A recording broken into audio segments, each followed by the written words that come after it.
السلام عليكم البنات، كي دايرين؟ لاباس عليكم؟ بخير؟ نتمنى تكونوا بخير وفي صحه جيده. كي دايرين؟ لاباس عليكم؟ نتمنى تكونوا بخير، ياك لاباس كلشي مزيان. اليوم جبت لكم واحد الوصفه اللي ديال الكحبه. كما كنعرفوا دابا هاد الوقت ديال البرد، شحال من واحد كيتصاب بالبرد وكيمشي الادويه، كيبدا يشري في الدوايات. اليوم جبت لكم واحد الوصفه اللي هي زوينه كيديروها الصغار والكبار. زوينه ديال الكحبه، زوينه. انا براسي كنديرها لولادي وكنديرها لراسي. فين ما كتكون الكحبه فيا ولا شي حاجه كنديرها اما للدراري الصغار ولا الكبار، اي واحد يقدر يتناول هاد الوصفه هذه البنات.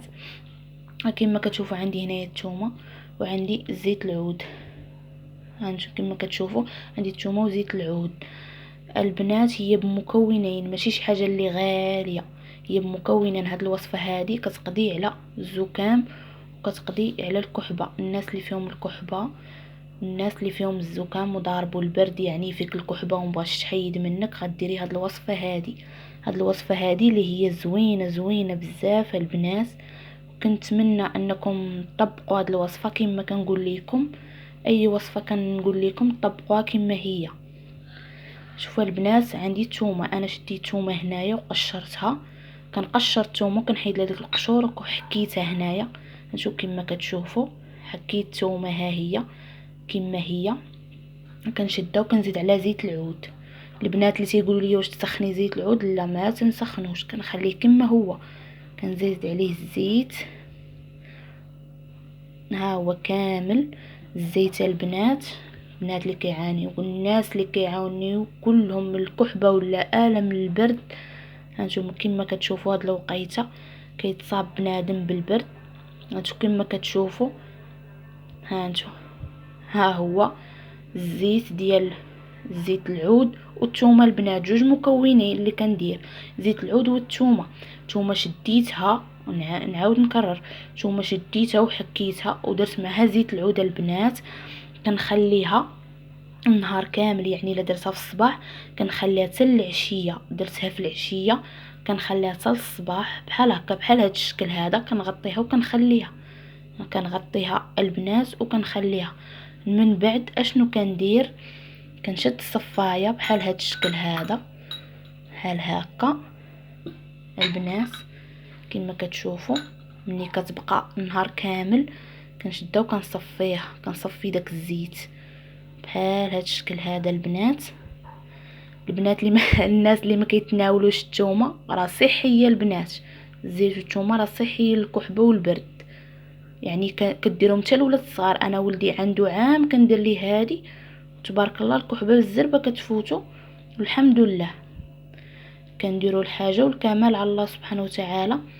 المهم كديري بحال هذا الشكل هذا، كتصفيه. وهذاك الزيت البنات اللي كيبقى ليكم كتاخذوا معلقه صغيره في الصباح، معلقه صغيره في الصباح ومعلقه في العشيه. يعني جوج معالق في النهار، معلقه في الصباح ومعلقه في العشيه. كما قلت لكم البنات، كناخذوا الثومه كيبقى فيها الزيت، يعني الا درتيه في الصباح خصو يبقى حتى العشيه، درتيه في العشيه خصو يبقى حتى الصباح. عاوتاني هي اللي كتصفي ديك الثومه كتحيديها، وهذاك الزيت كيبقى. هذاك الزيت كتشديه البنات وكديروا جوج معالق في الصباح. يعني ملي كتنوضي قبل ما تفطري تشربي وحده، وفي العشيه ثاني كتشربي وحده، يعني جوج معالق البنات اللي كتشربوا. ونتمنى تنال الاعجاب ديالكم هاد الوصفه البنات. وهاد الوصفه راه زوينه بزاف الناس اللي فيهم البرد، الناس اللي كيعانيو من البرد، اللي فيهم السعال وفيهم الكحبه. راه هذه هي الوصفه 100% زوينه البنات. طبقوها كما هي كما قلت لكم. هاد الوصفه راه زوينه، راه ما فيهاش شي حاجه اللي هي كثيره، غير ثومه محكوكه وزيت العود. هذه راه الوصفه زوينه بزاف ديال الكحبه البنات. نتمنى تنال الاعجاب ديالكم وطبقوها كما هي البنات، يعني بمكونين، ما فيهاش شي حاجه اللي هي غاليه، فيها جوج المكونات البنات. ونتمنى تنال هاد الوصفه هذه الاعجاب ديالكم وتابوناو عندي في القناه وما تنساونيش واشتركوا في القناة وتابوناو عندي وديروا لي اللايك، ونتمنى تكونوا بخير وعلى خير، والى فيديو جديد ان شاء الله.